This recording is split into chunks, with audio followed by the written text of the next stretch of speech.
Hello मेरे प्यारे बच्चों, आज के लेक्चर में बात करते हैं इलेक्ट्रोफिलिक सब्स्टिट्यूशन रिएक्शन के बारे में।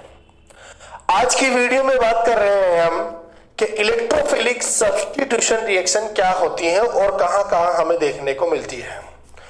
तो इस रिएक्शन को समझने से पहले सबसे पहले इसके अंदर जो दो वर्ड है, एक तो इलेक्ट्रोफाइल और एक है सब्स्टिट्यूशन, पहले इसको समझते हैं। फिर इसके बाद हम इस रिएक्शन को बहुत अच्छे से डिटेल से बात करेंगे। नीट आईआईटी के अंदर क्या क्या क्वेश्चन आए हैं और आने के पॉसिबिलिटी क्या क्या है, हम उसकी बात करते हैं। तो आइए सबसे पहले हम बात करते हैं इलेक्ट्रोफाइल किसको कहते हैं।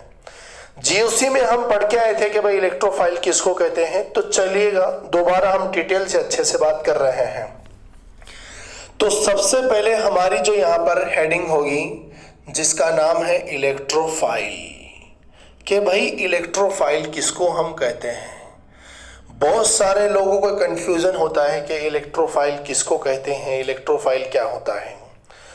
बहुत सारे बच्चे क्या रट लेते हैं कि जिस पर पॉजिटिव चार्ज होता है ना वो इलेक्ट्रोफाइल होता है, जिस पर पॉजिटिव चार्ज होता है वो क्या होता है, इलेक्ट्रोफाइल। बहुत सारे बच्चे रट लेते हैं। तो उन बच्चों से मैं क्वेश्चन करता हूं, जो हमारा NH4+ है क्या वो इलेक्ट्रोफाइल है क्या? और मैं आपसे अगर क्वेश्चन करूं, ये हमारा H3O जो प्लस है, क्या बेटा ये भी इलेक्ट्रोफाइल है क्या?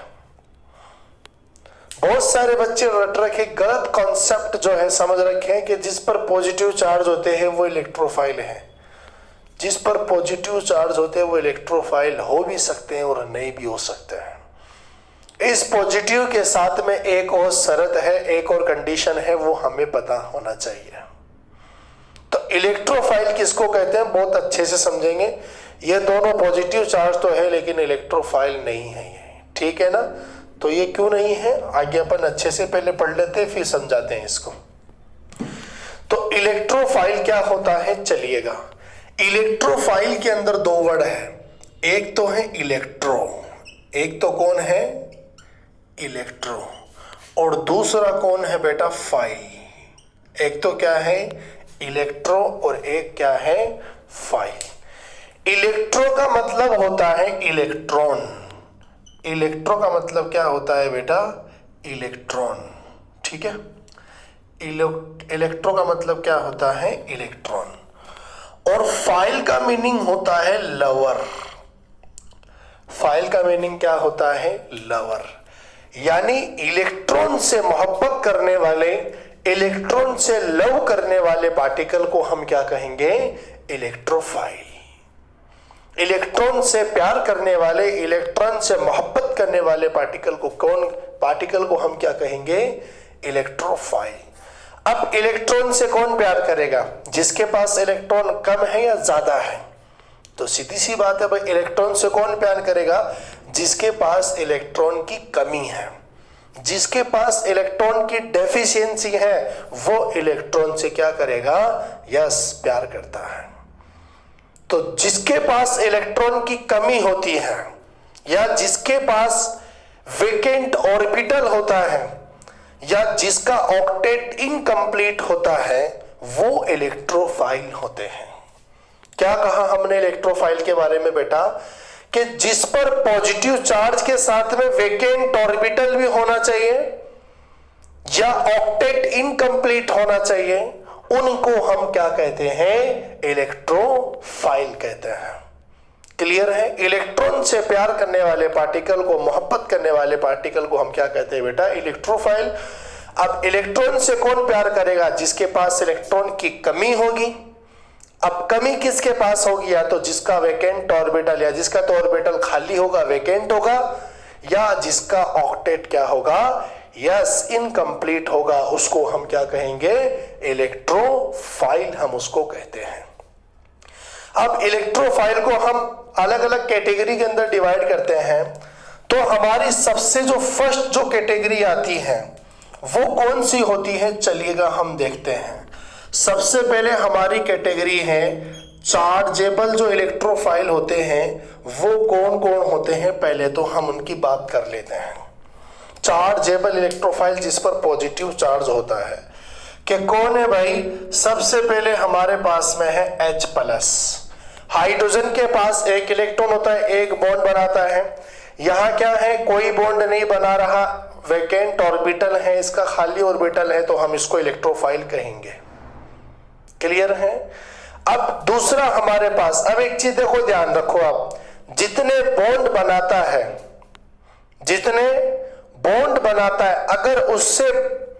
अगर उससे बॉन्ड कम होके पॉजिटिव चार्ज आ रहा है तब तो वैकेंट ऑर्बिटल है। जितने बॉन्ड बनाता है उससे कम बॉन्ड बन रहे हैं और पॉजिटिव चार्ज आ रहा है तो 100% क्या है, वैकेंट ऑर्बिटल होगा। ठीक है, तो आगे हम बात कर लेंगे। जैसे हमारे पास दूसरा एग्जांपल है CH3 पॉजिटिव।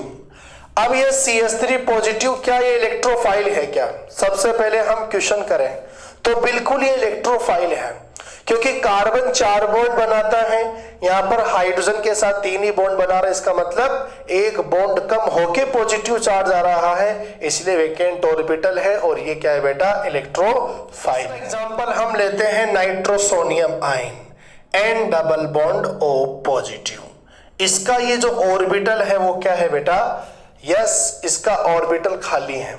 कितने बॉन्ड बनाता है नाइट्रोजन, 3 बॉन्ड। 2 बॉन्ड बना रहा है, एक कम होके पॉजिटिव चार्ज है, इसलिए ये भी क्या है, यस, ये भी क्या है बेटा, इलेक्ट्रोफाइल है। और हम बात कर लेते हैं इलेक्ट्रोफाइल कौन होते हैं। जैसे हमारा ये इलेक्ट्रोफाइल है CH3 C double bond O, ये इलेक्ट्रोफाइल है, इसका क्या है, वैकेंट ऑर्बिटल है ये, और ये पॉजिटिव चार्ज है।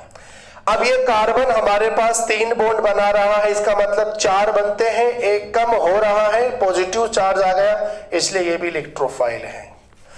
और हम बात करते हैं, जैसे ये बेंजीन है, इस बेंजीन के साथ में हमने जोड़ दिया डाईएजो ग्रुप, तो इसको हम बोलेंगे बेंजीन डाईएजोनियम।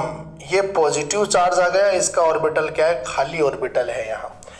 ये नाइट्रोजन 3 बॉन्ड बनाता है लेकिन 2 ही बना रहा है, इसका मतलब एक बॉन्ड कम होके पॉजिटिव चार्ज आ रहा है, तो ये भी क्या है, वैकेंट ऑर्बिटल है, इलेक्ट्रोफाइल की तरह एक्ट करता है। और नेक्स्ट एग्जांपल हम लेना चाहते हैं, जैसे NO2+ है, नाइट्रोनियम आयन इसको हम बोलते हैं, नाइट्रोनियम आयन। तो ये नाइट्रोनियम आयन भी क्या होता है, यस, इलेक्ट्रोफाइल होता है बेटा। क्लियर। और एग्जांपल ले लेते हैं हम इलेक्ट्रोफाइल की, हमारा कौन होगा, जैसे Br+, वो भी इलेक्ट्रोफाइल होते हैं, Cl+, वो भी इलेक्ट्रोफाइल होते हैं। समझ में आ रही मेरी बात? तो इस तरीके से हमारे पास में जो हमने इतने सारे एग्जांपल्स की बात की, ये सारे के सारे कौन है बेटा, यस, इलेक्ट्रोफाइल है। इलेक्ट्रोफाइल किसको कहते हैं, अगर जिसके पास वैकेंट ऑर्बिटल होता है और पॉजिटिव चार्ज भी है, और मोस्टली हम उसको क्या कहते हैं, इलेक्ट्रोफाइल। क्लियर। अब चार्ज भी नहीं है, जैसे दूसरी कैटेगरी हम लेके आते हैं हमारे पास, दूसरी कैटेगरी हमारी क्या है, न्यूट्रल इलेक्ट्रोफाइल, जिस पर कोई भी चार्ज नहीं होगा लेकिन फिर भी क्या होगा वो, यस, इलेक्ट्रोफाइल होता है। तो कौन है ऐसे एग्जाम्पल, ऐसे एग्जाम्पल है हमारे पास में बोरेन, BCH3। क्या है हमारे पास बेटा, ये BCH3 हमारे जो ये बोरेन है, ये बोरेन क्या करता है पता है क्या आपको, ये बनाना बॉन्डिंग कर लेता है, डाई बोरेन बनाता है। इसका मतलब बोरोन जो है ना, यहाँ पर इस बोरोन के पास में वैकेंट ऑर्बिटल हमारा है। क्लियर। और न्यूट्रल इलेक्ट्रोफाइल कौन होता है हमारा, कार्बीन, ये CCl2, ये इसके पास जो है 2 इलेक्ट्रॉन है और ये इसका जो है खाली ऑर्बिटल है। अब ये जो कार्बन है हमारे पास, जिसको हम बोलते हैं कार्बीन, ये जो कार्बीन जो है बेटा, ये इलेक्ट्रोफाइल की तरह एक्ट करता है। कितने इलेक्ट्रॉन है यहाँ पर, 1 2 3 4 5 6, 6 इसके पास ऑक्टेट में इलेक्ट्रॉन है, तो ऑक्टेट इनकम्प्लीट है इसका, इसलिए हम इसको क्या कहेंगे, इलेक्ट्रोफाइल। और एग्जांपल हम लेते हैं तो हमारा कौन है, LCl3 है। एल्यूमिनियम के पास वैकेंट ऑर्बिटल यहाँ होते हैं हमारे पास, तो बेटा ये भी क्या है, इलेक्ट्रोफाइल की तरह एक्ट करते हैं। तो हमारे पास ये हमने एग्जांपल लिया है कि कौन इलेक्ट्रोफाइल, तो चार्जेबल इलेक्ट्रोफाइल है, कौन जो इलेक्ट्रोफाइल न्यूट्रल है। अब तीसरी कैटेगरी हमारी आती है, वो कौन सी होती है? तीसरी कैटेगरी जो मैं यहां पर लिख रहा हूं कि रेजोनेटिक स्ट्रक्चर के थ्रू भी इलेक्ट्रोफाइल बनता है। बहुत सारे बच्चे पूछते हैं क्लास में कि सर CO2 जो है वो इलेक्ट्रोफाइल है क्या? अब CO2 के अगर स्ट्रक्चर हम देख रहे हैं तो C double bond O double bond O, carbon 4 bond बना रहा, कोई भी इसके पास वेकेंट ऑर्बिटल नहीं है, लेकिन बेटा ये फिर भी इलेक्ट्रोफाइल होता है। CO2 क्या है? फिर भी क्या होता है? इलेक्ट्रोफाइल। कैसे होता है चलिए समझते हैं। तो रेजोनेटिंग स्ट्रक्चर इलेक्ट्रोफाइल, तो रेजोनेटिक स्ट्रक्चर जो है ना वो इलेक्ट्रोफाइल कैसे बनाता है, चलिए एग्जांपल हम देखते हैं। जैसे हमारे पास में कौन है? हमारे पास में है CO2। कौन है? CO2।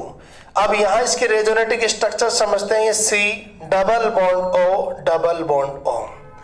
अब ये कार्बन और ऑक्सीजन हमारे पास में, ऑक्सीजन का EN ज्यादा है तो बॉन्ड के इलेक्ट्रॉन एक्सेप्ट करेगा, बॉन्ड के इलेक्ट्रॉन एक्सेप्ट करेगा, तो फिर यहां कैसी स्ट्रक्चर बनेगी चलिएगा देखते हैं। C सिंगल बॉन्ड और ये क्या आ गया? डबल बॉन्ड, यहां पर नेगेटिव और यहां पर क्या आ गया? पॉजिटिव। इसका मतलब इसका एक ऑर्बिटल क्या हो गया? खाली हो गया। तो यहां पर हमारे पास कार्बन ने कितने बॉन्ड बना रहे थे? 4।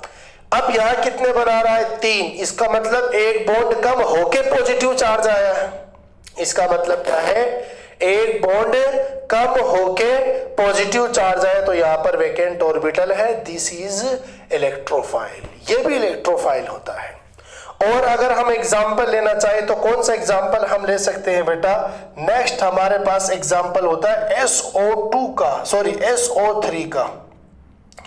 तीसरा यानी हम नेक्स्ट एग्जांपल अगर हम लेना चाहे रेजोनेटिक स्ट्रक्चर के अंदर हम किसका ले सकते हैं? SO3 का। तो कैसे? जैसे हमारे पास में ये S डबल बॉन्ड और ये डबल बॉन्ड, ये इसकी स्ट्रक्चर है। यहां पर क्या होता है? ऑक्सीजन इलेक्ट्रॉन जो लेगा, जैसे लेगा तो सल्फर पे क्या हो जाएगा? एक बॉन्ड कम हो जाएगा, इलेक्ट्रॉन की कमी आ जाएगी, तो चार्ज कैसा आएगा? Positive charge. तो यहां कितने बॉन्ड बना रहा था? 6। और यहां कितने बना रहे? 5। एक बॉन्ड कम होके पॉजिटिव चार्ज है, इसका मतलब यहां पर क्या है? वेकेंट ऑर्बिटल है। वेकेंट ऑर्बिटल है तो ये इलेक्ट्रोफाइल की तरह काम करता है। अब अपन को दिखता नहीं है, लेकिन इसको देखना पड़ता है, समझना पड़ता है। तो अब हम बहुत सारे एग्जांपल आपके जो नीट IIT में आते हैं, 4 आपको ऑप्शन दे दिया जाए और कहते हैं बताओ इनमें से इलेक्ट्रोफाइल कौन है, तो आपको बताना पड़ता है। ठीक है ना? तो आपको ध्यान रखना कॉन्सेप्ट क्या है कि पॉजिटिव चार्ज के साथ में वेकेंट ऑर्बिटल होगा या ऑक्टेट इनकम्प्लीट होगा। अगर पॉजिटिव चार्ज भी नहीं है, अगर ऑक्टेट इनकम्प्लीट है या वेकेंट ऑर्बिटल है, तब इलेक्ट्रोफाइल होता है, अन्यथा इलेक्ट्रोफाइल नहीं होगा। अब जैसे हमने आपको शुरुआत में एक क्वेश्चन पूछा था कि NH4 जो प्लस है वो क्या इलेक्ट्रोफाइल होता है क्या? बिल्कुल नीट के कंट्रीब्यूशन से अगर देखें तो इलेक्ट्रोफाइल नहीं होता है। क्यों नहीं होता है? क्योंकि आपको पता है नाइट्रोजन कितने बॉन्ड बनाता है? 3 बॉन्ड बनाता है, लेकिन यहां कितने बन रहे हैं? बोलो 4। इसका मतलब एक बॉन्ड ज्यादा होके पॉजिटिव चार्ज आ रहा है, तो वेकेंट ऑर्बिटल नहीं है। एक बॉन्ड ज्यादा होके पॉजिटिव चार्ज आ रहा है, इसका मतलब यहां पर क्या? वेकेंट ऑर्बिटल नहीं है। तो वेकेंट ऑर्बिटल नहीं है तो इलेक्ट्रोफाइल की तरह एक्ट नहीं करता है। और हम नेक्स्ट एग्जांपल ले लेते हैं, जैसे H3O+ ये हमारे पास में है, तो ऑक्सीजन 2 बॉन्ड बनाता है, लेकिन यहाँ 3 बन रहे, मतलब एक बॉन्ड ज्यादा होके पॉजिटिव चार्ज आ रहा है, एक बॉन्ड ज्यादा होके पॉजिटिव चार्ज आ रहा है। तो बच्चों ये भी इलेक्ट्रोफाइल हमारा नीट के JEE के कंट्रीब्यूशन से देखे तो ये इलेक्ट्रोफाइल नहीं है। तो मेरे ख्याल से आपको इलेक्ट्रोफाइल के बारे में बहुत अच्छे से समझ में आया होगा कि कौन इलेक्ट्रोफाइल होता है। तो आप लोग सबसे पहले इसकी डेफिनेशन लिखेंगे, those particle which can accept the electron, those particle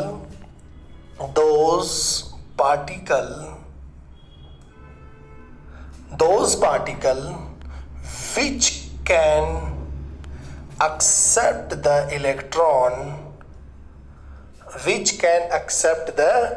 electron can act as a can be act as a electrophile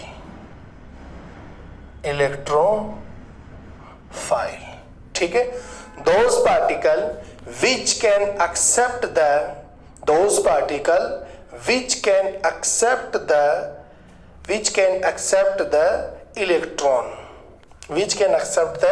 electron can be act as a electrophile. Next point लिखेंगे आप क्या, octet incomplete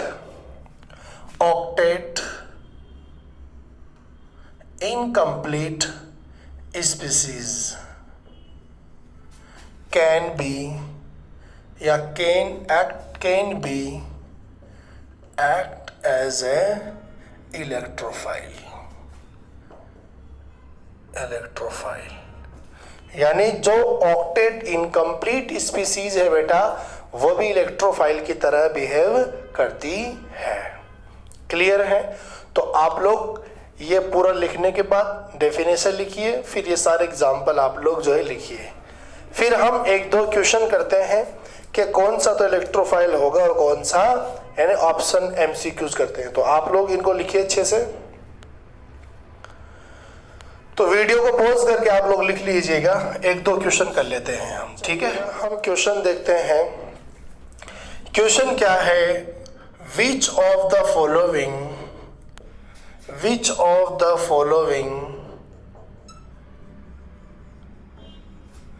will act as a electrophile, कि इनमें से कौन जो electrophile है हमारे पास, ये क्वेश्चन है. तो चलिएगा, पहला हमारा फर्स्ट ऑप्शन क्या है, फर्स्ट ऑप्शन है Na+, दूसरा ऑप्शन क्या है K+, तीसरा हमारा ऑप्शन है H+, और फोर्थ हमारा ऑप्शन क्या है ऑल. ठीक है. तो सबसे पहले क्या, पोटेशियम आयन Na+ इलेक्ट्रोफाइल होता है क्या. तो अब आप लोग एक बात देखिएगा, ये हमारा सोडियम कितने नंबर पे आता है, 11 नंबर पे. इसके पहले ऑर्बिटल में 2, दूसरे में 8 और तीसरे में कितने इलेक्ट्रॉन है, 1 इलेक्ट्रॉन. अब 1 इलेक्ट्रॉन इसने निकाल दिया तो ये क्या बन गया, Na+. अब इसके पहले ऑर्बिटल में कितने इलेक्ट्रॉन, 2, दूसरे में कितना है, 8. इसका मतलब इसका ऑक्टेट कंप्लीट है. अब अगर ऑक्टेट कंप्लीट है तो बेटा इलेक्ट्रोफाइल की तरह बिहेव नहीं करेगा. ठीक है ना. इसी तरीके से पोटेशियम 19 नंबर पे आता है, 1 इलेक्ट्रॉन चला गया तो 18 इलेक्ट्रॉन, इसका मतलब इसका भी ऑक्टेट कंप्लीट है. तो दिखने में तो पॉजिटिव चार्ज वाले हैं, लेकिन बेटा ये इलेक्ट्रोफाइल नहीं होते हैं. तो फिर हमारा बचा कौन, H+. तो अभी हम पढ़ के आए चार्जेबल इलेक्ट्रोफाइल में सबसे पहले एग्जांपल ये हमारा कौन सा है, H+ है. तो यहां पर third is the correct answer. Clear. अब हम नेक्स्ट जो एग्जांपल की बात करते हैं, चलिएगा देखते हैं नेक्स्ट क्वेश्चन की. सॉरी, अब हमारा नेक्स्ट क्वेश्चन क्या है, आप लोग इसको लिख लीजिए. बहुत शानदार क्वेश्चन है ये, यहां से आपके जो एग्जाम के अंदर भी क्वेश्चन आ सकता है. चलिएगा नेक्स्ट क्वेश्चन की बात करते हैं. नेक्स्ट क्वेश्चन क्या है हमारा, विच ऑफ द फॉलोइंग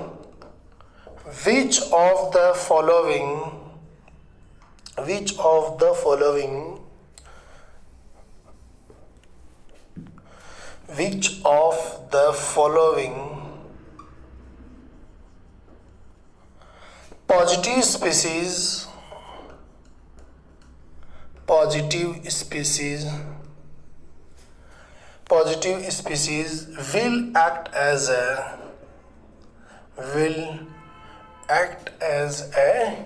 electrophile. यानी जो पॉजिटिव स्पीसीज होगी वो कौन सी इलेक्ट्रोफाइल की तरह एक्ट करती है. तो आप लोग which of the following reaction ऐसा लिख सकते हैं हम, क्योंकि रिएक्शन हम लिखेंगे. Which of the following reaction positive species will act as a electrophile. तो हमारा ए ऑप्शन क्या है, ए ऑप्शन है हमारा एथेनॉल की रिएक्शन हम करवा रहे हैं H+ के साथ. बी ऑप्शन है हमारा, ये हमारा जो एथेनॉल है इसकी रिएक्शन हम करवा रहे हैं Na+ के साथ, ठीक है। जो C हमारा है वो ये जो हमारा एल्कोहल है इसकी रिएक्शन हम करवा रहे हैं K+ के साथ, और D जो हमारा ऑप्शन आएगा वो ओल का आएगा, ठीक है। तो अब यहाँ पर हमारे पास में जो ये रिएक्शन है, इस रिएक्शन के अंदर जो H+ आयन है वो इलेक्ट्रोफाइल कौन सा होगा। अब देखो आपको पता है कि ऑक्सीजन पे loan pair of electron present है, तो अगर जो loan pair of electron species खा जाएगी वो इलेक्ट्रोफाइल है, जो खा जाएगी वो क्या है बेटा, इलेक्ट्रोफाइल। तो अब ये क्या है, ये इलेक्ट्रॉन जो है अगर हाइड्रोजन को देगा तो पता है आपको हाइड्रोजन के पास तो इलेक्ट्रॉन की कमी है, तो इसका मतलब ये इलेक्ट्रॉन खा जाएगा तो क्या है, ये इलेक्ट्रोफाइल की तरह एक्ट करेगा। अब ये नहीं खाएगा, क्यों, क्योंकि इसका ऑक्टेट कंप्लीट है, जिसका ऑक्टेट कंप्लीट होता है वो आयन मोर स्टेबल होता है बेटा। वो आयन क्या होता है, मोर स्टेबल। तो इलेक्ट्रॉन जो है नहीं खाएगा, ये भी नहीं खाएगा, इसका मतलब फर्स्ट जो है ना यहाँ पर जो है करेक्ट आंसर है। तो ये ऐसे भी क्वेश्चन आ सकता है यहाँ सर कि कौन सी रिएक्शन फिजिबल है और कौन सी नॉट फिजिबल है। ऐसे भी आ सकता है कि कौन सी रिएक्शन पॉसिबल है और कौन सी रिएक्शन पॉसिबल नहीं है। तो 3 तरह के यहाँ से क्वेश्चन बनते हैं। आई होप आपको बहुत अच्छे से समझ में आया हुआ होगा, ठीक है। तो आप लोग इन क्वेश्चन को, दोनों क्वेश्चन को आप लोग पहले वाले को इस वाले को अच्छे से दिमाग में रखना। आप लोग इसको लिख लीजिए, फिर इसके बाद हम जो है बात करते हैं इलेक्ट्रोफाइल की। बात हमारी यहाँ तक कंप्लीट हो गई। अब हम बात करते हैं सब्स्टिट्यूशन की। तो आप लोग लिखिएगा, फिर इसके बाद हम बात करते हैं सब्स्टिट्यूशन की। तो चलिएगा अब हम बात करते हैं बेटा सब्स्टिट्यूशन किसको कहते हैं हम। बहुत ही जबरदस्त रिएक्शन है, बहुत काम की रिएक्शन है। आपकी एग्जाम के अंदर ये आता है बेटा, बहुत बार एग्जाम में आया हुआ है, तो दोबारा भी आ सकता है। चलिएगा हम बात करते हैं सब्स्टिट्यूशन। तो सब्स्टिट्यूशन का मीनिंग क्या होता है, सब्स्टिट्यूशन का मतलब होता है एक को हटाकर दूसरे को बिठा देना। सब्स्टिट्यूशन का मतलब क्या है बेटा, एक आदमी को हटा के दूसरे को बिठा देना, उसको हम क्या कहते हैं, सब्स्टिट्यूशन। एक को हटा के दूसरे को बिठाना क्या है, सब्स्टिट्यूशन। एक स्पीसीज को रिप्लेस कर देना दूसरी स्पीसीज के थ्रू, उसको हम क्या कहते हैं, यस, उसको हम कहते हैं सब्स्टिट्यूशन। अब ये सब्स्टिट्यूशन किसके थ्रू होगा, इलेक्ट्रोफाइल के थ्रू होगा, तो इसलिए हम इसको क्या बोलेंगे, इलेक्ट्रोफिलिक सब्स्टिट्यूशन। अगर जैसे कोई मेरे पास में कोई बच्चा है, क्लास में कोई बच्चा बैठा है, इसका नाम जो है राहुल नाम है। अगर राहुल को जो है किसी दूसरे बच्चे का नाम है समीर, अगर समीर ने राहुल को हटा दिया तो इसको किसने हटाया, पहले तो देखो एक बात समझो, समीर ने हटाया तो इसलिए इसका नाम क्या होगा, समीर फिलिक सब्स्टिट्यूशन। अब शाहरुख बैठा है, शाहरुख ने समीर को हटा दिया, शाहरुख ने क्या किया, समीर को धक्का दे के बाहर निकाला, निकल यहां से, मैं बैठूंगा, तो इसको हम क्या बोलेंगे, शाहरुख फिलिक सब्स्टिट्यूशन रिएक्शन। अगर सलमान ने जो है शाहरुख खान को अपनी जगह से हटा दिया, अगर सलमान ने जो है शाहरुख को हटा दिया धक्का मार के, तो यहां से निकल, तो उसको हम क्या बोलेंगे, सलमान फिलिक सब्स्टिट्यूशन रिएक्शन। मेरी बात आपको समझ में आ रही कि नहीं आ रही, जो हटाएगा उसी का नाम आएगा। तो अगर कोई इलेक्ट्रोफाइल किसी दूसरे इलेक्ट्रोफाइल को या कोई इलेक्ट्रोफाइल किसी भी स्पीशीज को हटा देती है तो उसको हम क्या कहते हैं बेटा, इलेक्ट्रोफिलिक सब्स्टिट्यूशन रिएक्शन बोलते हैं। तो इस रिएक्शन में हम क्या बात करेंगे, एक इलेक्ट्रोफाइल तो अटैक करेगा और दूसरा इलेक्ट्रोफाइल रोता हुआ बाहर निकल जाएगा, उसको हम क्या कहेंगे, इलेक्ट्रोफिलिक सब्स्टिट्यूशन रिएक्शन। क्या कहा, एक इलेक्ट्रोफाइल तो अटैक करेगा और दूसरा इलेक्ट्रोफाइल रोता हुआ बाहर निकल जाएगा, this is called electrophilic substitution reaction, जिसको हम बोलते हैं ESR। अगर कोई फ्री रेडिकल अटैक कर रहा, कोई फ्री रेडिकल बाहर निकल रहा, तो फ्री रेडिकल सब्स्टिट्यूशन। अगर कोई न्यूक्लियोफाइल दूसरे न्यूक्लियोफाइल को अगर हटा रहा है तो उसको हम क्या कहेंगे, न्यूक्लियोफिलिक सब्स्टिट्यूशन कहेंगे। तो ये सब्स्टिट्यूशन का मीनिंग समझ में आया कि नहीं आया, आप लोग अच्छे से इसको समझिए, क्योंकि ये बहुत ज्यादा इंपॉर्टेंट है, चलिए बेटा, अब हम ESR रिएक्शन को आगे बढ़ाते हैं। तो अब हम बात करते हैं कि ESR रिएक्शन देता कौन है, कहां पर शो होती है ये रिएक्शन। तो जितने भी एरोमेटिक कंपाउंड हैं हमारे, कौन, जितने भी एरोमेटिक जो कंपाउंड है वो कौन देते हैं बेटा, एरोमेटिक कंपाउंड वो कौन देते हैं, यानी जितने भी एरोमेटिक कंपाउंड है वो ESR रिएक्शन शो करते हैं। दुनिया के जितने भी एरोमेटिक कंपाउंड है बेटा वो कौन शो करते हैं, ESR रिएक्शन शो करते हैं। अब हम जैसे हम बात कर लेते हैं, ये हमारा कौन है, ये बेंजीन रिंग है, ठीक है। अब ये बेंजीन क्या है, 6 पाई इलेक्ट्रॉन है, साइक्लिक रेजोनेंस है और हक्कल रूल को फॉलो कर रहा है। तो ये क्या है बेटा, एरोमेटिक है ये। अब इस एरोमेटिक के बाहर अगर हम CN ग्रुप या कोई भी ग्रुप लगा देंगे हम, तो इस ग्रुप का इस रिंग पर क्या इफेक्ट पड़ता है, यानी एरोमेटिक रिंग है तो ये रिंग ESR रिएक्शन शो करेगा, ये बात है। अब एक अगर इस रिंग के बाहर अगर हम ग्रुप लगा देंगे तो उस ग्रुप का इस रिंग पर क्या इफेक्ट पड़ेगा, कौन सा इफेक्ट लगेगा, तो या तो +M लगेगा या -M लगेगा, या +H लगेगा या -H लगेगा। समझ गए मेरी बात, या +I -I। तो हम देखते हैं, जैसे अगर मैं यहाँ पर लिख दिया CN तो उसका क्या लगेगा, अभी बात करते हैं। अगर मैंने OH को लिख दिया तो उसका क्या लगेगा, NH2 अगर मैंने कहा दिया कि अगर NH2 आ गया तो उसका क्या लगेगा बताइए। अगर OCH3 आ गया तो उसका क्या लगेगा इफेक्ट रिंग पर। अगर C डबल बॉन्ड OH आ गया तो उसका क्या इफेक्ट लगेगा। अगर C डबल बॉन्ड OH आ गया, एल्डिहाइड ग्रुप आ गया तो उसका क्या लगेगा। अगर हमारे पास में NH, अगर यहाँ पर हमारे पास NHC डबल बॉन्ड O और CH3, अगर एमाइड ग्रुप आ गया तो उसका क्या लगेगा। अगर हमारे पास में NO2 ग्रुप आ गया तो उसका क्या इफेक्ट लगेगा। अगर हमारे पास में ये क्या बोलते हैं पर OC डबल बॉन्ड O और CH3, अगर एस्टर ग्रुप लगा दिया तो उसका क्या इफेक्ट लगेगा, ठीक है। तो अब आप एक बात आप डायरेक्ट याद कर लो, देखो क्या बोल रहे हैं हम। अगर रिंग से directly loan pair of electron वाला एटम जुड़ा पड़ा है तब तो उसका लगेगा +M। क्या कहा, अगर रिंग से directly loan pair of electron atom जुड़ा पड़ा है तो उसका क्या लगेगा +M। और अगर लोन पेयर ऑफ इलेक्ट्रॉन वाला नहीं है, कोई दूसरा ग्रुप है, तब उसका लगेगा -M। क्लियर। तो चलिएगा हम देखते हैं किसका क्या लगता है। अब जैसे हमारे पास ये रिंग है, अगर रिंग के बाहर लोन पेयर ऑफ इलेक्ट्रॉन वाला ग्रुप है तब तो क्या लगेगा बेटा +M। अब क्या कार्बन पे लोन पेयर ऑफ इलेक्ट्रॉन है क्या, नहीं है, इसका मतलब इसका लगेगा -M। अब क्या यहाँ पर रिंग से अगर OH जुड़ जाए तो ऑक्सीजन के पास लोन पेयर ऑफ इलेक्ट्रॉन वाला डायरेक्टली जुड़ा हुआ है तो यहाँ पर इसका क्या लगेगा बेटा +M।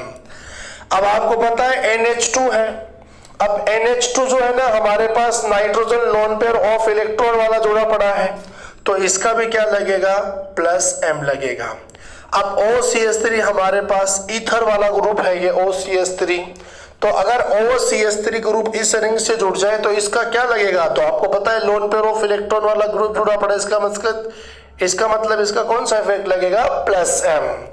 और बात कर लेते जैसे कार्बोक्सिलिक एसिड है, अब कार्बन पर कोई भी लोन पेयर नहीं है, इसका मतलब इसका +M नहीं लगेगा तो क्या लगेगा -M। अब कार्बन के बाद यानी कार्बोक्सिलिक एसिड के बाद एल्डिहाइड है तो यहां पर हमारे पास C double bond OH aldehyde group है। अब ये अगर रिंग से जुड़ जाए तो रिंग से क्या कार्बन के पास लोन पेयर है क्या, नहीं है, तो लोन पेयर नहीं है तो इसका मतलब इसका क्या लगेगा -M। अब अगर एमाइड ग्रुप जुड़ जाए तो आपको पता है नाइट्रोजन के पास तो कौन है बेटा, नाइट्रोजन के पास हमारे पास में कौन है, लोन पेयर है। तो अब ये लोन पेयर रिंग की तरफ भी जा सकते हैं और C डबल बॉन्ड O की तरफ भी आ सकते हैं, ठीक है ना। अब वो सिचुएशन पे डिपेंड करेगा, लेकिन मोस्टली इसका भी जो है ना इस ग्रुप का रिंग पर क्या लगेगा -M लगेगा, ठीक है ना, सॉरी +M लगेगा इसका। अगर मतलब आधा उधर लगेगा आधा इधर लगेगा, तो रिंग पर यहां पर क्या लग रहा है, प्लस m। अब NO2 ग्रुप है, अब यहाँ नाइट्रोजन के पास लोन पेयर ऑफ इलेक्ट्रॉन नहीं है, वो बॉन्डिंग में पार्टिसिपेट कर गया ऑक्सीजन के साथ, इसका मतलब इसका भी क्या लगेगा, -m। OCH3 अगर OC डबल बॉन्ड OCH3 अगर रिंग से जुड़ जाए तो इसका रिंग पे क्या लगेगा, +m इफेक्ट लगेगा। क्लियर। अगर जैसे CH3 ग्रुप जुड़ा हुआ है, मेथिल ग्रुप, अब इस पर तो कोई लोन पेयर नहीं है, कोई हाई इलेक्ट्रोनेगेटिव एटम नहीं जुड़ा पड़ा, लेकिन sp3 कार्बन होता है तो इसका लगेगा +H इफेक्ट। अगर जैसे कोई CD3 आ गया तो इसका भी क्या लगेगा, +H। CT3 आ गया तो रिंग पर क्या लगेगा, +H इफेक्ट काम करता है। तो मेरे ख्याल से आपको समझ में आ गया होगा कि कब तो +m लगेगा और कब +H लगेगा।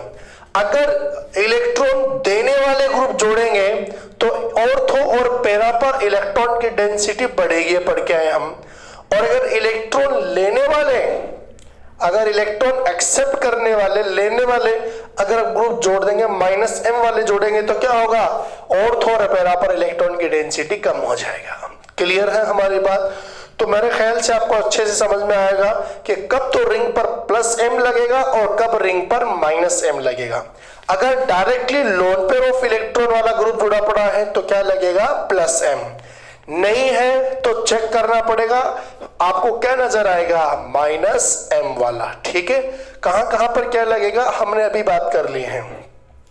तो अब हम बात करते हैं ESR रिएक्शन के बारे में। तो सबसे पहले ESR में क्या होता है, एक इलेक्ट्रोफाइल अटैक करता है और दूसरा इलेक्ट्रोफाइल बाहर निकल जाता है। तो इसको स्टार्ट करते हैं हम। तो ये हमारे पास में क्या है, कोई बेंजीन रिंग है, एरोमेटिक कंपाउंड है। अब आपको पता है जितने भी यहाँ पर हमारे पास कार्बन है उसके पास एक एक हाइड्रोजन होता है, एक एक क्या होता है, हाइड्रोजन। ये क्या है, एरोमेटिक कंपाउंड है, ये मोर स्टेबल है ये, और हक्कल रूल को फॉलो कर रहा है, 6 पाई इलेक्ट्रॉन है। और इसके सामने जो है इलेक्ट्रोफाइल बैठा हुआ है। अब इलेक्ट्रोफाइल इस इंतजार में है कि कब मैं मेरा पावर दिखाऊं, कब यहां से हाइड्रोजन को धक्का देके बाहर निकालूं और कब मैं जो है इस रिंग का सदस्य बनूं। तो ये इलेक्ट्रोफाइल क्या करता है, यहां पर अटैक करता है। तो हाइड्रोजन क्या होता है बेटा, हाइड्रोजन बाहर निकल जाता है और यहां पर कौन आके जुड़ जाता है, इलेक्ट्रोफाइल आके जुड़ जाता है। तो एक इलेक्ट्रोफाइल ने अटैक किया और दूसरा जो इलेक्ट्रोफाइल था H+ की फॉर्म में यहां से रिमूव हो गया। This is called ESR, electrophilic substitution reaction. अब ये रिएक्शन हुई कैसे है उसका हम मैकेनिज्म से समझते हैं। चलिएगा अब हम इसका मैकेनिज्म देखते हैं। मैकेनिज्म क्या है, मैकेनिज्म के अंदर सबसे पहले हमारे पास में ये बेंजीन रिंग है। अब इस बेंजीन रिंग के अंदर जैसे हमारे पास ये 3 बॉन्ड है, ठीक है, ये बेंजीन रिंग है हमारे पास, ये मोर स्टेबल है, 6 पाई इलेक्ट्रॉन अभी यहां पर है और ये एरोमेटिक है, यानी ये मोर स्टेबल है, एरोमेटिक है और ये घूम रहे हैं।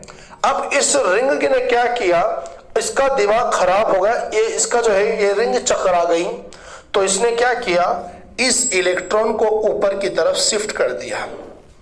अब जैसे ही इस रिंग ने अपने इलेक्ट्रॉन ऊपर की तरफ शिफ्ट किए, तो अब जहां पर शिफ्ट किए वहां तो इलेक्ट्रॉन की डेंसिटी बढ़ेगी और जहां से शिफ्टिंग नहीं हुई वहां इलेक्ट्रॉन की कमी आ जाएगी। तो ऊपर नेगेटिव और नीचे क्या आएगा, पॉजिटिव, और ये बॉन्ड के इलेक्ट्रॉन एज इट इज ऐसे के ऐसे हैं। अब फिर हम बात करते हैं क्या अभी भी इसके पास 6 पाई इलेक्ट्रॉन है क्या, बिल्कुल अभी भी 6 पाई इलेक्ट्रॉन है और ये अभी क्या है, एरोमेटिक है, मोर स्टेबल है। अब जो है बेटा इसके ऊपर इलेक्ट्रोफाइल की निगाह पड़ेगी। ये जो हमारे पास बना है स्ट्रक्चर, इस स्ट्रक्चर के अंदर किसकी निगाह पड़ेगी, इलेक्ट्रोफाइल की। अब इलेक्ट्रोफाइल सबसे पहले सोचेगा क्यों ना नीचे की तरफ से अपन पहले जुड़ते हैं। अब ये क्या है, पॉजिटिव भिखारी है, कोई इलेक्ट्रॉन नहीं, ये भी पॉजिटिव भिखारी है, कोई इलेक्ट्रॉन नहीं। तो ये क्या करेगा, पॉजिटिव इस इलेक्ट्रोफाइल को घुसा मारेगा। क्या मारेगा, घुसा मारेगा। तो ये सोचेगा भाई यहाँ तो अपना चलने वाला नहीं है। तो फिर ये इलेक्ट्रोफाइल सोचेगा क्यों ना अपन ऊपर की तरफ और ट्राई करें। अब ये इलेक्ट्रोफाइल कहां से अटैक करेगा, ऊपर की तरफ से अटैक करेगा। ऊपर नेगेटिव चार्ज है और ये पॉजिटिव है। अब पॉजिटिव और नेगेटिव एक दूसरे को अट्रैक्ट करेंगे, एक दूसरे के पास में आएंगे। अब ये सोचेगा कि यहाँ पर हमारी बात बन चुकी है और बात बन गई तो यहाँ पर हमारे पास देखो ये डबल बॉन्ड के साथ कोई भी छेड़छाड़ नहीं है अभी। अब यहाँ पर आके कौन जुड़ गया, यहाँ पर हमारा इलेक्ट्रोफाइल आके जो है वो जुड़ चुका है, ठीक। और यहाँ पर हमारे पास अभी भी पॉजिटिव चार्ज मेंटेन है। अब ये एरोमेटिक है, एरोमेटिक मोर स्टेबल है ये। और ये क्या बन गया, अब देखिए आप कितने इलेक्ट्रॉन है यहाँ पर, 4 पाई इलेक्ट्रॉन। अब ये यहाँ पर आ गया बेटा sp3 कार्बन। क्या आ गया, अब sp3 कार्बन आ गया तो यहां पर हमारे पास में क्या हो गया, ये 4 इलेक्ट्रॉन है। sp3 कार्बन मतलब नॉन प्लेनर है ये, तो ये क्या बनेगा, हमारा नॉन एरोमेटिक बनेगा। क्या बनेगा, नॉन एरोमेटिक बनता है। क्लियर। तो अब इस स्ट्रक्चर के बाद एरोमेटिक कंपाउंड के अंदर इलेक्ट्रोफाइल ने अटैक किया। अटैक करने के बाद यहां पर इलेक्ट्रोफाइल हमारा जुड़ चुका है और ये क्या बन गया, कार्बोकेटाइन बन गया है। क्लियर। अब ये कार्बोकेटाइन जो है यहां पर रेजोनेंस करेगा, ये सोचेगा कि ये दुख हो रहा है, यानी ये क्या कर रहा है, यहां पर दुखी हो रहा है, यहां पर पॉजिटिव चार्ज। ये बोलेगा मुझे घूमने ले चलो आप। तो फिर यहां पर होगा क्या, देखिएगा आप लोग, यहां पर जो है ये होगा, ये जो इलेक्ट्रॉन है हमारे वो यहां पर शिफ्ट हो जाएंगे और यहां शिफ्ट होने के बाद में बेटा ये double bond as it is, ये आपका इलेक्ट्रोफाइल और हमारे पास ये बॉन्ड बन चुका है और यहां पर कौन आ गया, पॉजिटिव चार्ज आ चुका है। फिर ये बोलेगा भाई मुझे आगे और घूमने जाना है, तो फिर ये डबल बॉन्ड यहां पर शिफ्ट होगा और डबल बॉन्ड यहां पर अगर शिफ्ट होगा हमारे पास तो फिर क्या होगा, चलिएगा हम देखते हैं। ये हमारा रिंग आ गया।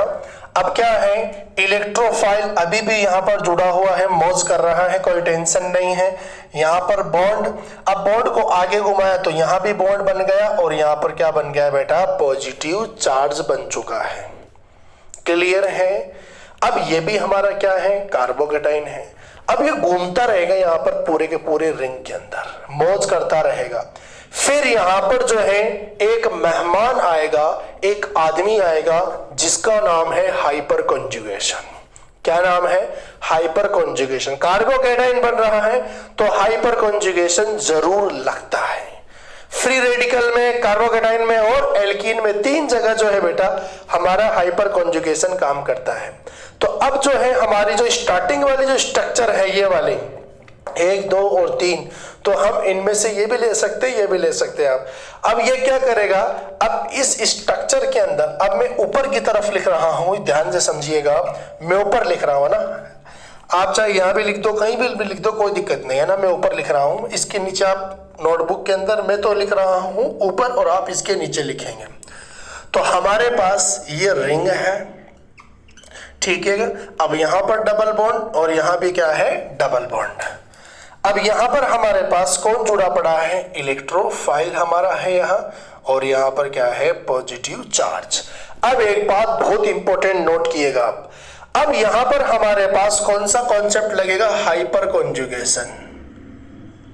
हाइपर कॉन्जुगेशन लगेगा।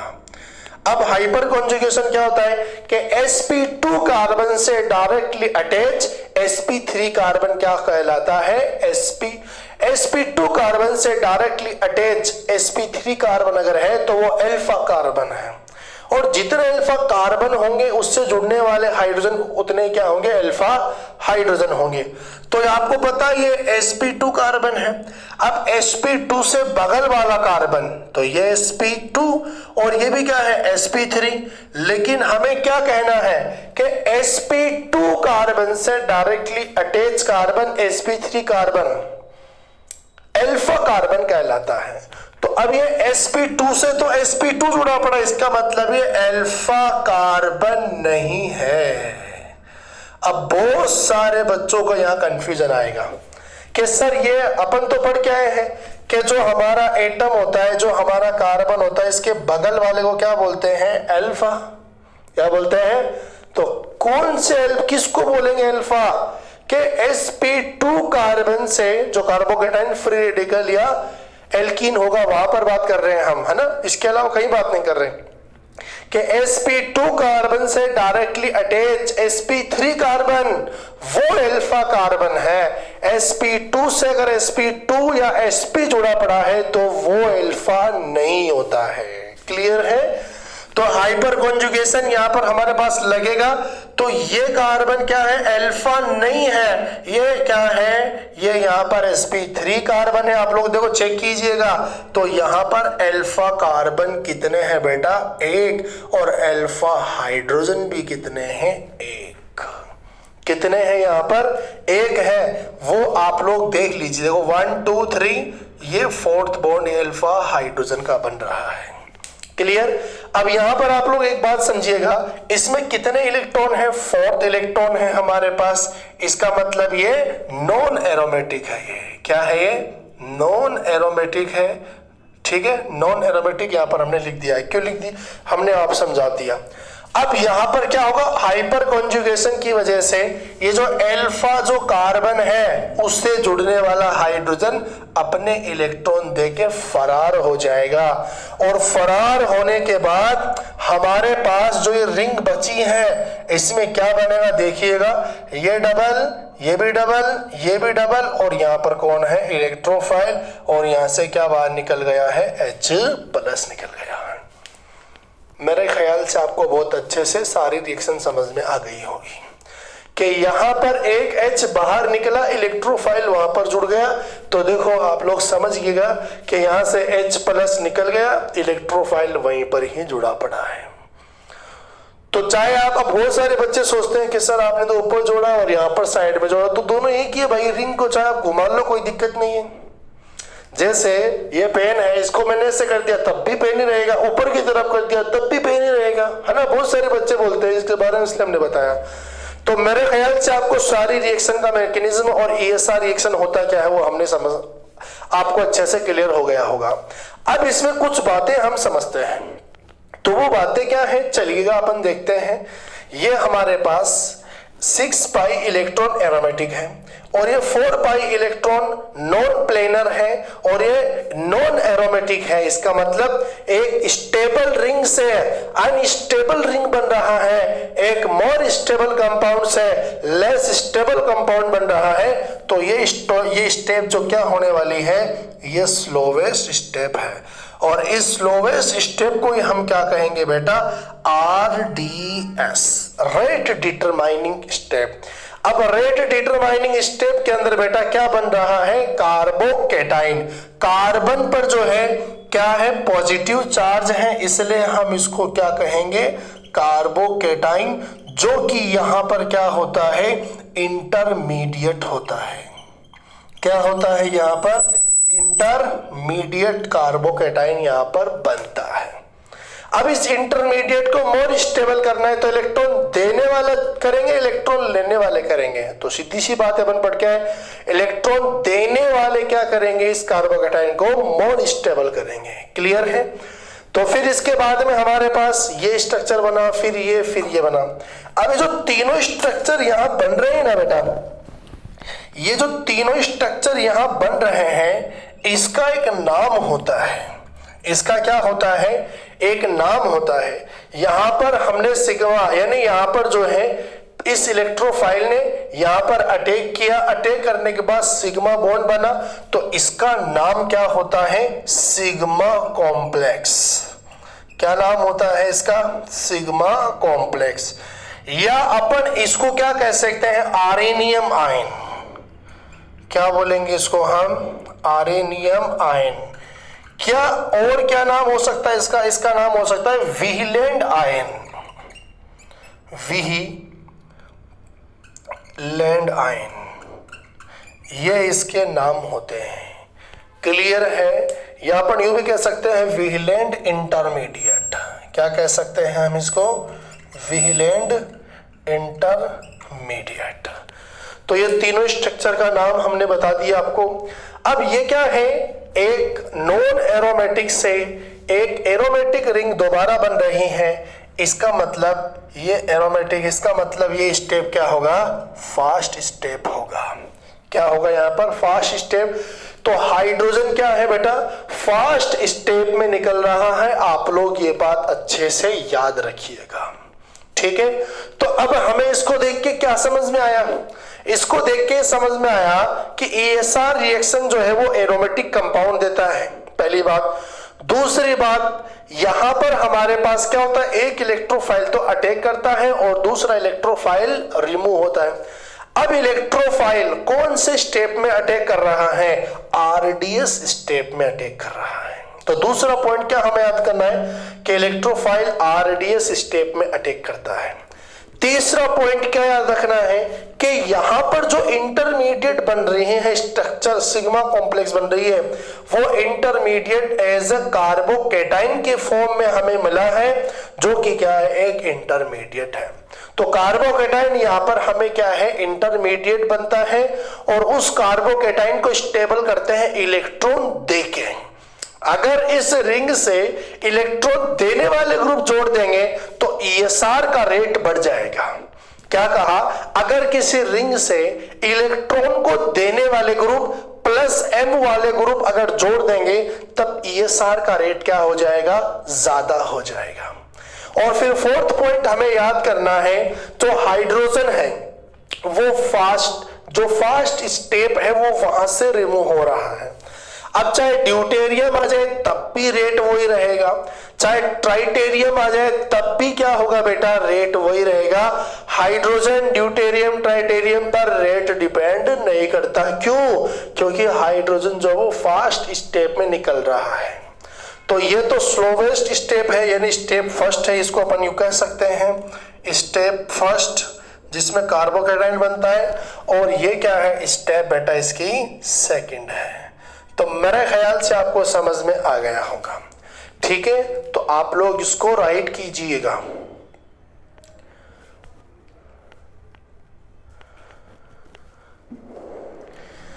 अब हम एक एग्जांपल और लेते हैं। जैसे अगर इस रिंग से अगर OH ग्रुप जोड़ दिया जाए तब क्या होगा? तब रिएक्शन कैसे होगी? तो अब आपको पता है कि हमारे पास ये कोई एरोमेटिक कंपाउंड है, उस पर OH जुड़ा पड़ा है। OH का मतलब लोन पेयर ऑफ इलेक्ट्रॉन वाला ग्रुप है, यानी इसका लगेगा +M। क्या लगेगा इसका? +M। ये हमारा इलेक्ट्रोफाइल है। अब ये +M क्या करेगा? ऑर्थो और पैरा पर इलेक्ट्रॉन की डेंसिटी बढ़ाएगा। ऑर्थो और पैरा पे क्या करेगा? इलेक्ट्रॉन की डेंसिटी बढ़ाएगा। तो ये ऑर्थो पर भी जुड़ेगा और कहां जुड़ेगा बेटा? ये पैरा पर भी जुड़ेगा। तो हमारे पास प्रोडक्ट क्या बनेगा? हमारा प्रोडक्ट ये बनेगा, एक बार तो ऑर्थो बनेगा और एक बार क्या बनेगा? पैरा वाला। अब ये कैसे बना है हम उसकी बात कर लेते हैं। अब कभी तो मेजर ऑर्थो बनता है और कभी मेजर पैरा बनता है, वो अलग अलग सिचुएशन पे डिपेंड करता है। हम सब कुछ अच्छे से डिस्कशन करेंगे। आप लोग बहुत अच्छे से बेसिक से शुरू किया है हमने, है ना, ताकि अच्छे से सारा क्लियर हो जाए।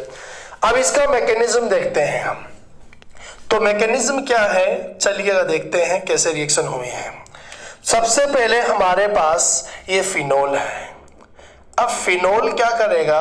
यहां पर हमारे पास ये फिनोल है, ये बॉन्ड के इलेक्ट्रॉन यहां पर शिफ्ट हो जाएंगे पैरा पे, है ना। पैरा पे अपन जोड़ रहे हैं ग्रुप को, तो पैरा पे शिफ्ट करवा देते हैं। अब जैसे ही हमने पैरा पे करवाया तो पैरा पे इलेक्ट्रॉन की डेंसिटी बढ़ गई और यहां पर हमारे पास क्या हो गया? ये एज इट इज आ गया। अब ये हमारा कौन है? इलेक्ट्रोफाइल। इलेक्ट्रोफाइल कहां पर जुड़ेगा? पैरा पे, और यहां पर पॉजिटिव चार्ज। अब जैसे ही पैरा पे इलेक्ट्रोफाइल यहां पर जुड़ा तो फिर क्या होगा? देखिएगा आप, यहां पर ये डबल बॉन्ड, ये भी डबल बॉन्ड, और ये क्या है? कार्बोकेटाइन, और यहां पर कौन जुड़ गया? इलेक्ट्रोफाइल। अब हम आगे रिएक्शन को करवाते हैं, रेजोनेंस करवाते हैं। यहाँ पर ये बॉन्ड के इलेक्ट्रॉन यहाँ पर शिफ्ट होंगे, जैसे शिफ्ट होंगे तो क्या बनेगा, ये हमारा OH ग्रुप और ये हमारी रिंग आ गई है, ये डबल, और ये आ गया इलेक्ट्रोफाइल, यहाँ भी पॉजिटिव चार्ज, और यहाँ पर डबल बॉन्ड, और यहाँ पर क्या गया पॉजिटिव चार्ज। अब ये पॉजिटिव चार्ज क्या करेगा बेटा, इसको मोर स्टेबल करेगा, रेजोनेंस की वजह से बैक बॉन्डिंग कर लेता है ना। इसको अपन क्या बोलते हैं, हर एक कार्बोकेटाइन का सपना, उसका पड़ोसी क्या होगा, लल्ला लोन पेयर। तो अब आपको पता है कि यहाँ पर लोन पेयर ऑफ इलेक्ट्रॉन है, तो सपना वाला केस आ गया, हर एक कार्बोकेटाइन का सपना, उसका पड़ोसी क्या होगा, लल्ला लोन पेयर। अब लल्ला लोन पेयर वाला अगर एटम जुड़ा हुआ है तो इसका मतलब मोर स्टेबल है। तो फिर क्या होगा, फिर जो है अगर हमारे पास में इसको और आगे घुमाना चाहे तो ये बॉन्ड के इलेक्ट्रॉन यहाँ पर शिफ्ट हो जाएंगे, और फिर हमारे पास में जो है इस तरीके का प्रोडक्ट और स्ट्रक्चर हमारे पास बनेगा। डबल बॉन्ड, ये इलेक्ट्रोफाइल, यहाँ पर डबल बॉन्ड, और यहाँ पर क्या आ गया पॉजिटिव चार्ज। अब आपको पता है, अब इसी में हम करवा देते हैं, या चलो अलग से करवाते हैं ना। ये स्टेप सेकंड की बात कर लेते हैं। ये क्या थी, स्टेप फर्स्ट। अब स्टेप सेकंड तक हमने यहाँ तक देख लिया है। अब स्टेप सेकंड आप लोग देखिएगा, ये हमारे पास में क्या है, ये फिनोल वाला ग्रुप। यहाँ से अपन स्टार्ट करते हैं ना, ताकि आपको अच्छे से समझ में आ जाए। यहाँ से भी कर सकते हैं ना आप, इसको चलो यहीं से कर लेते हैं अब की बार। तो डबल बॉन्ड, ये डबल बॉन्ड, ये हमारा इलेक्ट्रोफाइल, और यहाँ पर क्या है हमारा पॉजिटिव चार्ज। अब आपको पता है कि sp2 कार्बन से डायरेक्टली अटैच वाला कार्बन sp3 होता है, और वो यहाँ पर अल्फा कार्बन है, और यहाँ पर कौन है, अल्फा हाइड्रोजन। इसका मतलब ये जो इलेक्ट्रॉन है वो कहाँ चले जाएंगे, रिंग के अंदर चले गए, और जैसे रिंग में जाएंगे तो ये फर्स्ट स्टेप होगा यहाँ पर, और क्या बनेगा, ये OH, और ये हमारा रिंग, और ये डबल, ये भी डबल, और ये क्या है इलेक्ट्रोफाइल, ठीक है। और यहाँ पर हमारे पास क्या जाएगा डबल, और क्या बाहर निकल जाएगा H+ की फॉर्म में, यहाँ से जो है रिमूव हो जाएगा। तो मेरे ख्याल से आपको अच्छे से समझ में आ गया होगा कि हमारे पास रिएक्शन किस तरीके से हमने जो है करवाई है, ठीक है ना। तो ये हमारी मैकेनिज्म हुई। अब ये OH अगर हमारे पास में आ गया तो ऑर्थो पैरा दोनों बनेगा, तो हमने पैरा वाला दिखाया है। ऑर्थो पे जोड़ना होता तो बॉन्ड के इलेक्ट्रॉन को ऑर्थो पे अटैक करवा के फिर रेजोनेंस करवा के फिर अपन यहाँ पर फास्ट स्टेप करवा देते हैं। अब देखिएगा एक बात आप, ये हमारा क्या है, ये एरोमेटिक है। एरोमेटिक से क्या बन रहा है, नॉन एरोमेटिक। इसका मतलब ये कौन सा स्टेप है, ये स्लोवेस्ट, और स्लोवेस्ट को हम क्या कहते हैं, RDS, क्या कहते हैं, रेट डिटरमाइनिंग स्टेप। और ये कार्बोकेटाइन बना यहाँ पर इंटरमीडिएट, और ये फास्ट स्टेप है, यहाँ से H+ रिमूव हो रहा है। तो मेरे ख्याल से आपको समझ में आ गया होगा। अब इसके बाद हम बात करते हैं ESR के करैक्टर की, तो आप लोग इसको लिखिएगा। तो चलिएगा अब हम बात करते हैं करैक्टर की। हेडिंग डालिए आप, character.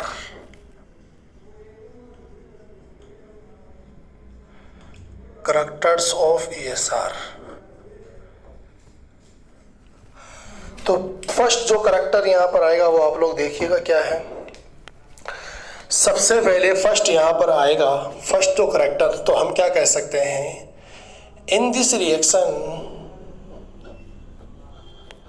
Carbocation is formed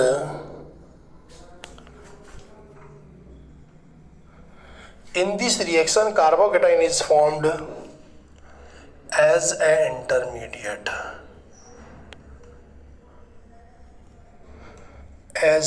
intermediate, ठीक है।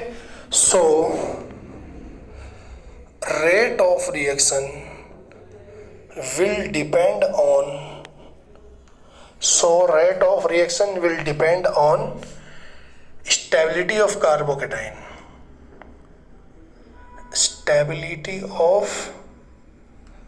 कार्बोकेटाइन और एरिनियम आयन कॉम्प्लेक्स, एरिनियम आयन कॉम्प्लेक्स, यानी कॉम्प्लेक्स पे डिपेंड करता है, ठीक है।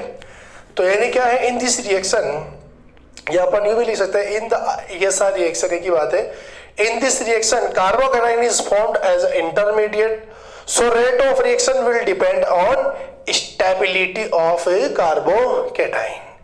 यानी हमारे पास यहां पर क्या बनता है बेटा, यहां पर बनता है कार्बोकेटाइन, और उस कार्बोकेटाइन को हमें करना है स्टेबल। क्या करना है? स्टेबल। अब स्टेबल कैसे करेंगे? इलेक्ट्रॉन को देके या लेके? तो यहां से हम इलेक्ट्रॉन देके उसको स्टेबल करेंगे, नहीं इलेक्ट्रॉन देंगे, रिंग को, कार्बोकेटाइन को इलेक्ट्रॉन देंगे तो वो क्या होगा?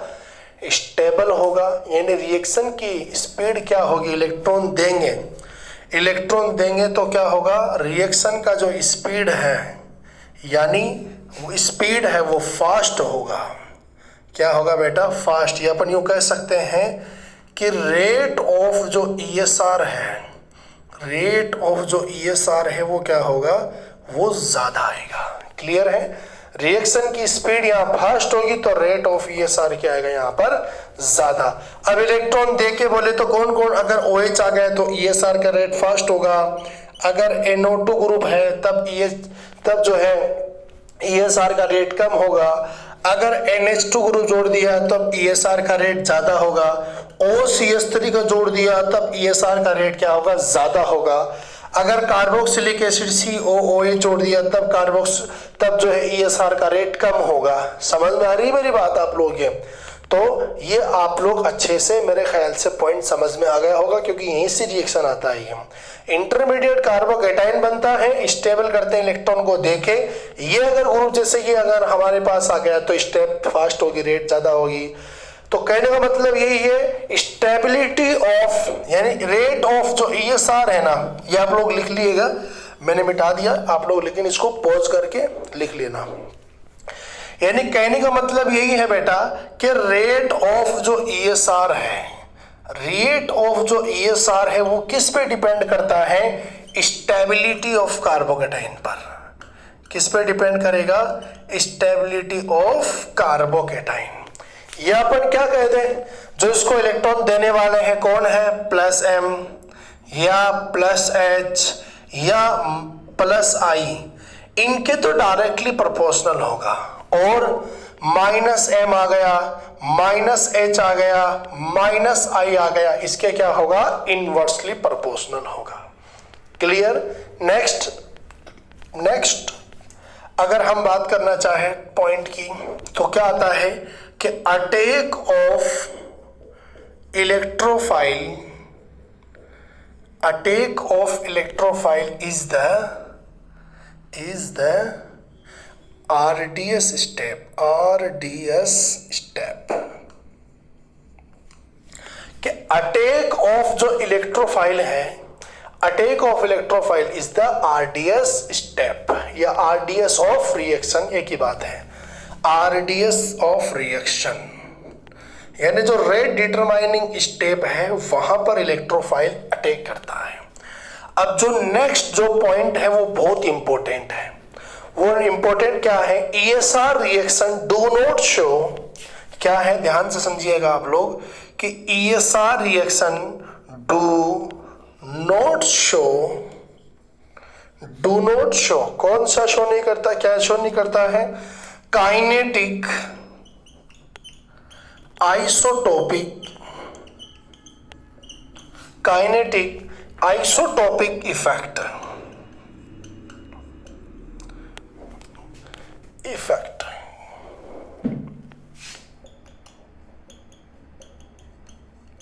ठीक है, क्या है? ESR do not show kinetic isotopic effect, यानी काइनेटिक जो आइसोटोपिक इफेक्ट, यानी आइसोटोप होते हैं हाइड्रोजन के, हाइड्रोजन, ड्यूटेरियम, ट्राइटेरियम, तो उसको क्या है यहाँ पर ये इफेक्ट काम नहीं करता है ESR में। कहने का मतलब क्या हुआ? देखिएगा, जैसे हमारे पास ये रिंग है, इस रिंग के अंदर ये हमने क्या ले लिया? ये बेंजीन रिंग, आपको पता है, सीधी सी बात है।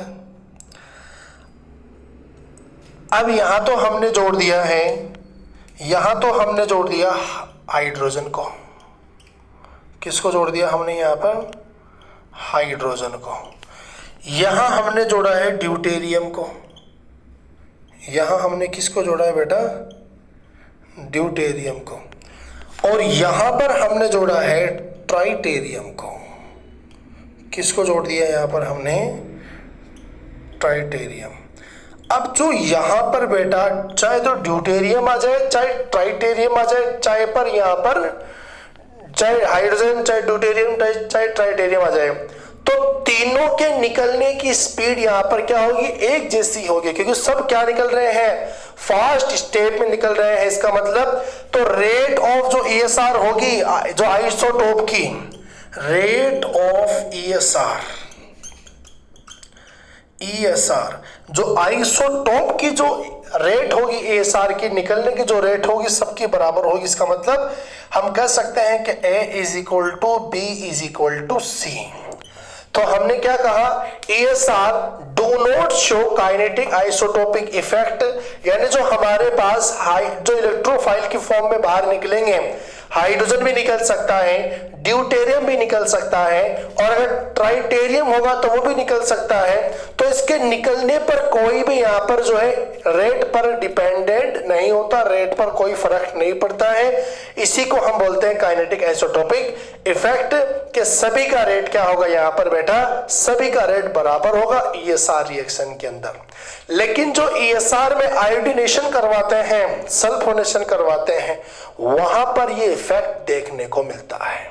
ठीक है, तो अपन एक बात कह सकते हैं यहां पर इसके बाद में, but in the iodination and sulphonation reaction के kinetic isotopic effect is show, कि वहां पर शो होता है। ठीक है, तो अपन लिख देते हैं यहां पर क्या? बट इन, ये पर हम लिख देते हैं बट, इसके बाद आप लोग जो है इसको खत्म कर देते ना, but in iodination and sulphonation reaction, ये क्या होता है? रिवर्सिबल है रिएक्शन, और रिवर्सिबल रिएक्शन है। ठीक है, but in iodination and sulphonation reaction यानी reversible reaction, kinetic isotopic effect क्या बोलेंगे हम? काइनेटिक आइसोटोपिक इफेक्ट ऑब्जर्व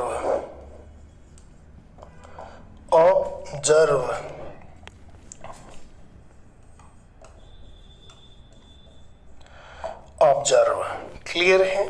तो मेरे ख्याल से आपको समझ में आ गया होगा। अब 2 पॉइंट और रह गए हैं, उनको अपन समझते हैं। अगर इस रिंग के अंदर देखिएगा आप, ये हमारा क्या है? ये हमारा रिंग है, बेंजीन रिंग, जो कि ESR रिएक्शन देता है। अगर इस रिंग के अंदर यानी इस रिंग के बाहर जो ग्रुप है, अगर वो ग्रुप इलेक्ट्रॉन की डेंसिटी बढ़ाने वाला है, या अपन यूं कह दें अगर ये ग्रुप +M वाला है, क्या कह दिया? अगर इस रिंग के बाहर +M वाला ग्रुप जुड़ा पड़ा है, तब तो हम इसको बोलेंगे एक्टिवेटिंग ग्रुप। क्या बोलेंगे इसको? एक्टिवेटिंग। और अगर इस रिंग के बाहर जो ग्रुप है वो -M वाला है, यानी इलेक्ट्रॉन की डेंसिटी कम करने वाला रिंग के ऊपर, तो इसको हम बोलेंगे डीएक्टिवेटिंग ग्रुप बोलेंगे। क्लियर है? तो आप लोग इसको राइट कीजिए, फिर हम जो है 2 पॉइंट और लिखते हैं, फिर ये खत्म हो जाएंगे करेक्टर। तो चलिए लिखिएगा जल्दी फास्ट। हाँ, एक बात और रह गई, क्या कहा? But in iodination and sulphonation reaction reversible reaction kinetic isotopic effect observe. तो यहां पर जो रेट क्या होगी उसकी अपन बात कर लेते हैं। अब आपको पता है हाइड्रोजन जल्दी निकलेगा, ये हमारा A है, ये हमारा B है, और ये क्या है? C। तो A की ज्यादा होगी रेट, B की यहां पर और कम, और C की क्या होगी? सबसे कम। किसके अंदर? आयोडीनेशन और सल्फोनेशन के अंदर। लेकिन इसके अलावा बच गए ब्रोमिनेशन और जो है ना क्लोरीनेशन और फ्रीडल क्राफ्ट रिएक्शन, नाइट्रेशन वगैरह, वहां पर जो है जो हमारा आइसोटोपिक इफेक्ट है वो काम ही नहीं करता। सभी का रेट क्या होता है वहां पर? इक्वल होता है हाइड्रोजन, ड्यूटेरियम, ट्राइटेरियम का। ठीक है, चलेगा, लिख लीजिए आप लोग।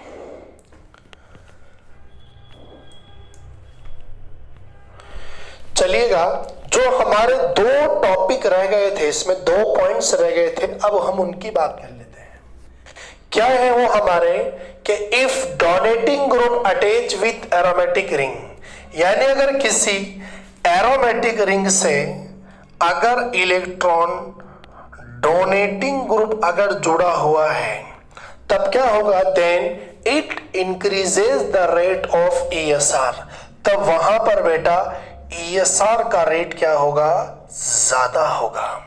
अगर किसी रिंग से इलेक्ट्रॉन डोनेटिंग ग्रुप जुड़ा पड़ा है तब ESR का रेट क्या होगा, ज्यादा। डोनेटिंग का मतलब इलेक्ट्रॉन देने वाले, +m वाले, +h वाले और +I वाले। फिर क्या है, that's why donating group is known as activating group, यानी जो डोनेटिंग ग्रुप होगा उसको अपन क्या बोलेंगे, एक्टिवेटिंग ग्रुप बोलेंगे। और फिर क्या, if withdrawing group attach with aromatic ring, यानी कोई हमारे पास ये एरोमेटिक रिंग है, यहां पर इलेक्ट्रॉन विथड्रॉइंग ग्रुप है, यानी इलेक्ट्रॉन लेने वाला ग्रुप है, रिंग से इलेक्ट्रॉन चुराने वाला ग्रुप है, तो क्या है, then it decreases the rate of ESR, यानी ये क्या करता है बेटा, जो रेट ऑफ ESR है, रेट ऑफ जो ESR है उसको क्या कर देता है, ये विथड्रॉइंग ग्रुप कम कर देता है। जो विथड्रॉइंग ग्रुप है वो रेट ऑफ ESR को क्या कर देता है, कम। दैट्स व्हाई जो विथड्रॉइंग ग्रुप है उसको हम क्या कहते हैं, known as, withdrawing group is known as deactivating group. अगर एक्टिवेटिंग ग्रुप आता है तब तो ESR का रेट बढ़ जाएगा, और अगर डीएक्टिवेटिंग ग्रुप आ जाता है तब ESR का रेट क्या हो जाता है, यस, कम हो जाता है। क्लियर है? तो अब इसके बाद हम देखेंगे ESR के कुछ रिएक्शंस, और रिएक्शंस से पहले हम जो है कुछ क्वेश्चन कर लेते हैं कि कहां पर तो ESR का रेट ज्यादा होगा और कहां पर ESR का रेट कम होगा। तो आप लोग इसको लिखिए, फिर इसके बाद हम 7-8 क्वेश्चंस करते हैं ESR के रेट के ऊपर कि किसका रेट ज्यादा होगा और किसका रेट कम होगा। ठीक है, चलिएगा, आप लोग इसको अच्छे से लिखिएगा।